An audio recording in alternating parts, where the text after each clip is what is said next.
প্রচুরক বলতে কি বোঝায়? প্রচুরক বলতে বোঝায় কোনো উপাত্তে যে সংখ্যাটি যে সংখ্যাটি সবচেয়ে বেশি বার থাকে সেই সংখ্যাটি হলো প্রচুরক।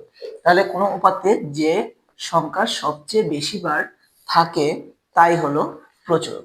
তাহলে আমরা প্রচুরক বলতে কি বুঝি?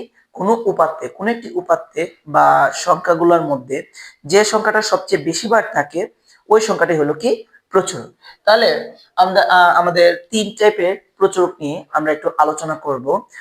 মানে প্রচুরকের তিনটা ধরন আছে, ওই তিনটা ধরনের প্রচুরক নিয়ে আমরা একটু আলোচনা করব। প্রথমত আমরা যে বিষয়টি নিয়ে আলোচনা করব, আমরা দেখেছি যে কোনো উপাত্তের মধ্যে যে সংখ্যাটি সবচেয়ে বেশি বার থাকে ওই সংখ্যাটি হলো প্রচুরক। তাহলে এই জায়গাতে আমরা একটু টাইপ একে মানে প্রথম টাইপের মধ্যে আমরা যে বিষয়টা দেখতেছি, 10 জন শিক্ষার্থীর প্রাপ্ত নম্বর এখানে দেওয়া আছে।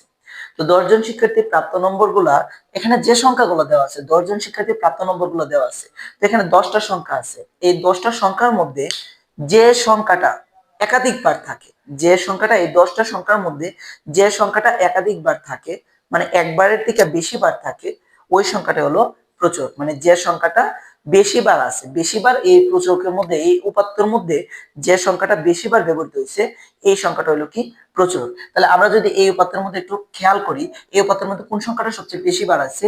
7 এখানে একবার আছে এবং এই জায়গাতে একবার আছে। তার মানে 7 এই উপাত্তের মধ্যে কয়বার আছে? দুইবার আছে। তো যেহেতু 7 সংখ্যাটা এই উপাত্তের মধ্যে একাধিকবার ব্যবহৃত হয়েছে, তাহলে আমরা বলতে পারি এখানে প্রচুরক কত? 7। কেননা আমরা এই কথাটা কেন বলতে পারি?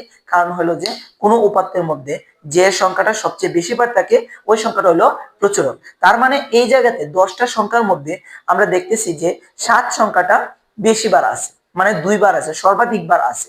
এই কারণে 7 হলো কি এই উপাত্তের প্রচুরক।